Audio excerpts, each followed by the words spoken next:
Hi అందరికీ నమస్తే. నేను మీ అంజీ మాట్లాడుతున్నాను. ఇంతవరకు మనం ఛానల్లో శారీస్ వీడియో మాత్రమే తీయడం జరిగింది. నేను ఇన్ని రోజుల నుంచో అనుకుంటున్నాను, మా రేణుక ఎల్లమ్మ గుడి గురించి ఒక ప్రత్యేకత ఉంది, అది చెప్పాలా, వీడియో చేంజ్ చేసి చూపించాలి అందరికీ అనేసి అనుకుంటా. అంటే ఇన్ని రోజుల తర్వాత ఇప్పుడు తీయాలనిపించింది. ఇప్పుడు చెప్తున్నాను చూడండి. ఇక్కడ కనిపిస్తుంది మన రేణుక ఎల్లమ్మ తల్లి. ఇక్కడ ఉన్న ఈ స్థావరంలో పెట్టడం జరిగింది. ఇంతకుముందు పాత టెంపుల్ ఉందండి ఇక్కడ 100 సంవత్సరాల క్రితం. ఇప్పటిది కాదు, ఇది పూర్వం మా తాత ముత్తాతల కాలంలో అప్పటి వెలిసిన ఈ అమ్మవారి గుడి ఇది. ఆ వర్షాలకి అంత పాత గుడి పడిపోవడం వల్ల మేమేదో మొత్తంగా మా కుటుంబీకులందరూ కలుసుకొని అమ్మవారికి ఏదో మేము కష్టపడి పని చేసుకునే వాళ్ళు అంతో ఇంత చేసుకొని ఇంత మాత్రం గుడి కట్టడం జరిగింది.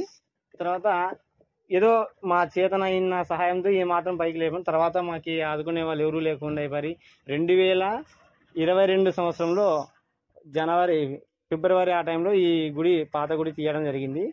ఇప్పుడు కొత్తగా నిర్మించినాం, ఇంతవరకు జరిగిపోయింది. ఇప్పుడు 3 సంవత్సరాలు అయితేనా కూడా గుడికి ఏమాత్రం ఇంకా ముందుకు సాగుతాం లేదు. ఎందుకంటే పూర్తిగా ఆర్థికంగా మేము ఇబ్బందుల్లో ఉన్నాము. ఎవరైనా దాతలు ఉంటే దయచేసి చెప్తున్నా, ఎవరైనా దాతలు ఉంటే మా రేణుక ఎల్లమ్మ గుడి ఆదుకోవాలని కోరుతున్నాము. మా రేణుక ఎల్లమ్మ గుడి ఎక్కడుంది అడ్రస్ అంటే బద్దలాపురం సత్యసాయి జిల్లా సంబంధించిన బద్దలాపురంలో ఉంది. ఇక్కడ మన అనంతపురం కూడా 43 కిలోమీటర్ల దూరంలో ఉంది. కాబట్టి ఎవరైనా దాతలుంటే మన రేణుక ఎల్లమ్మ గుడిని ఆర్థికంగా ఆదుకోవాలని కోరుతున్నాము.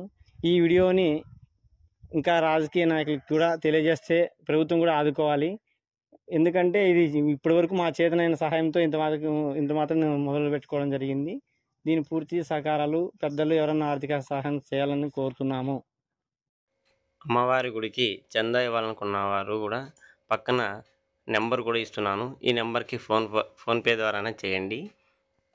లేదు మీరు స్వయంగా మీరు చూసి ఇస్తామన్నా కూడా గుడి బద్దలాపురంకి వచ్చి గ్రామ పెద్దలతో మాట్లాడైనా సరే చందా ఇవ్వచ్చు.